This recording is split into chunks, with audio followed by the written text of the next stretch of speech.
Babasahin ko po yung Mika 1. Doon muna ako sa pasimula. Si Propeta Mikas, kalin sa bayan ni Esayas ay mula sa isang nayon sa Juda.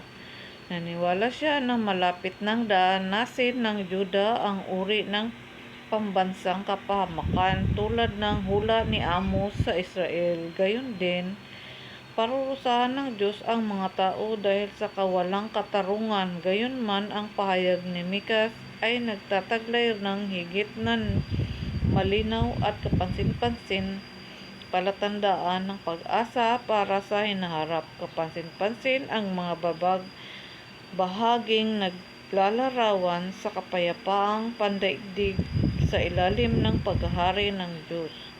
Ang hula tungkol sa isang dakilang haring magbubuhat sa lipi ni David at maghatid ng kapayapaan sa bansa. Sa isang talata, nilagom niya ang sinabi ng mga propeta ng Israel. Ito ang nais ni Yahweh. Maging makatarungan ka sa lahat ng bagay, patuloy mong ibigin ang inyong kapwa at buong pagpakumbabang sumunod sa iyong Diyos. Ito, basahin ko yung 1. Ang pagdadalamhati para sa Samaria at sa Jerusalem. Noong panahon ng paghahari ni Jotham, Akas at Ezekias sa Juda, dumating kay Mikas at taga Moreset ang pahayag ni Yahweh tungkol sa Samaria at sa Jerusalem. Pakinggan ninyo ito, mga bansa, kayong tumatahan sa buong sanlibutan, pakinggan ninyo ang pahayag ni Yahweh laban sa inyo. Siya'y nagsasalita buhat sa kanyang banal na templo. Lalabas si Yahweh mula sa kanyang dakong banal. Mananaog at maglalakad sa taluktok ng mga bundok. Sa sandaling yakapin niya ang bundok ay matutunaw. Parang pagkit na darang sa init ng apoy. Aagos na parang tubig mula sa isang matarik na lugar. Ang lahat ng ito ay magaganap dahil sa pagsalansang ng mga Israelita dahil sa kanila ang kasalanan ng paghihimagsik kay Yahweh. Sino ang dapat sisihin at paghihimagsik ng Israel? Walang iba kundi ang Samaria. Sino ang sumasamba sa Diyos-Diyusan? Walang iba kundi ang mga taga-Jerusalem.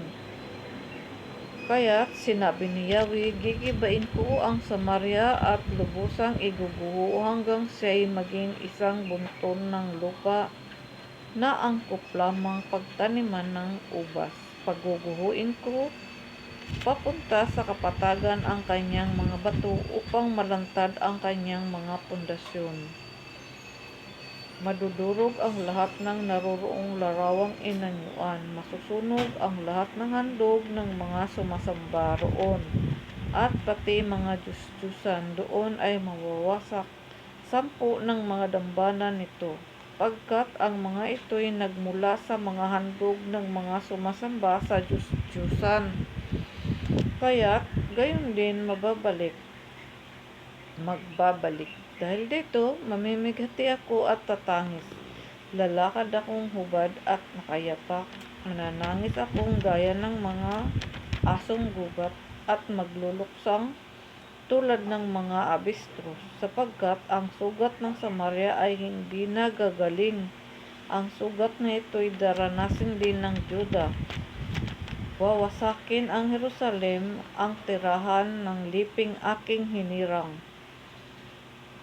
Huwag ninyong ibalita sagad ang ating pagkatalo. Huwag ninyong ipakita sa kanya na ako'y umiiyak sa bayan ng Apra. Apra, ninyong ibuhos ang inyong mga luha. Mga taga-Safer, magpatuloy kayo sa inyong paglakad. Nakayapak, hubad at kahiyahiyang lagay, mga taga-saanan, huwag kayong umalis sa inyong lungsod. Ang sakunay di mapipigil sa pagdating ng Bet-Ezel. Umaasang lubos ang mga taga-Marot na magaganap ang makabubuti sa kanila, subalit malaking kapahamakan ang pinarating ni Yahweh hanggang sa pintuan ng Jerusalem.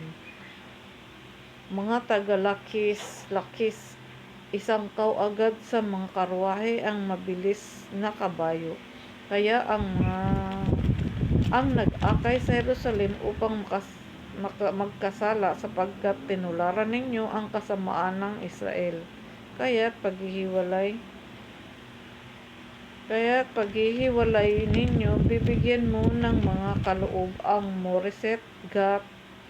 Ang mga hari ng Israel ay walang maasahang tulong sa bayan ng Aksib. Mga taga-Marisa, ipahihintulot ni Yahweh na kayo'y sakupin ng kaaway. Mapasok nila pati ang Adulam na ipagmalaki ng Israel. Ahitan ninyo ang inyong mga ulo, tanda ng pagbuksa, dahil sa pagkawala ng inyong pinakamamahal na mga anak. Panutin ninyo ang inyong sarili gaya ng agila, pagkat sila'y dinalang bihag sa malayong lugar. Yun lang po binigay sa akin. Nag-react sa dito. Mga taga sa fair, magpatuloy kayo sa inyong paglakad, nakayapak, hubad at kahiyahiyang lagay.